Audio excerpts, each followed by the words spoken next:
আবু বকর রাদিয়াল্লাহু তাআলা আনহু ডাক দিয়া বলেন, ওগো আল্লাহর রাসূল, আমার বড় ভয় হয়। আমি যখন সামনে যাই তখন মনটা জানি কেমন বলে না জানি পিছন দিক দিয়া শত্রু আক্রমণ করে। আবার যখন ডানে যাই মনটা জানি কেমন বলে না জানি শত্রু বাম দিক দিয়ে আক্রমণ করে।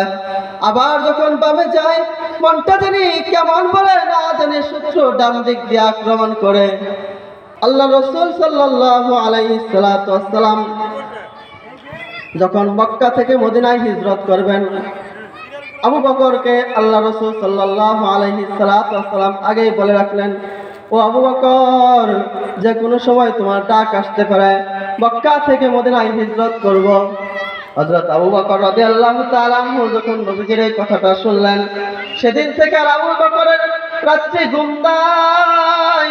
কোন সময় আর নবী ডাক দিবে, আবু বকর রাদিয়াল্লাহু তাআলা আনহু দরজার কাছে যায় দরজার মধ্যে হেলান দিয়া রাত্রি কাটায় দিতেন। এই ছিল নবীজির মহাব্বত।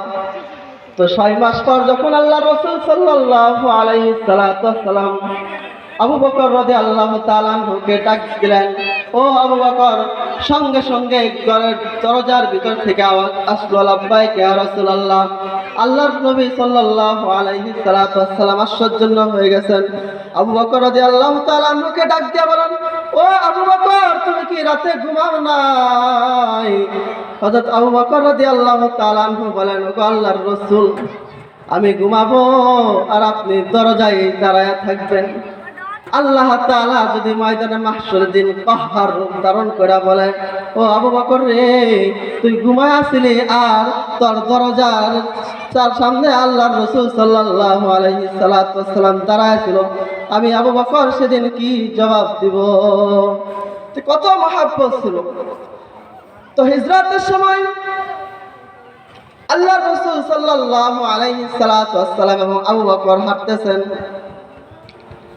একবার হযরত আবু বকর রাসূলের সামনে যায়, আরেকবার পিছনে যায়, আরেকবার ডানে যায়, আরেকবার বামে যায়। আল্লাহ রাসূল সাল্লাল্লাহু আলাইহি সাল্লাম জিজ্ঞাসা করেন, ও আবু বকর, একবার সামনে যাও, আরেকবার পিছনে যাও, আরেকবার ডানে যাও, আরেকবার বামে যাও, কারণটা কি? হযরত আবু বকর রাদিয়াল্লাহু তাআলা আনহু ডাক দিয়া বলেন, ওগো আল্লাহর রাসূল, আমার বড় ভয় হয়।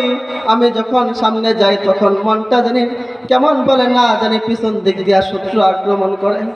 আবার যখন ডানে যাই মনটা জানি কেমন বলে না জানি শত্রু বাম দিক দিয়ে আক্রমণ করে। আবার যখন বামে যাই মনটা জানি কেমন বলে না জানি শত্রু ডান দিক দিয়ে আক্রমণ করে। আল্লাহর রাসূল সাল্লাল্লাহু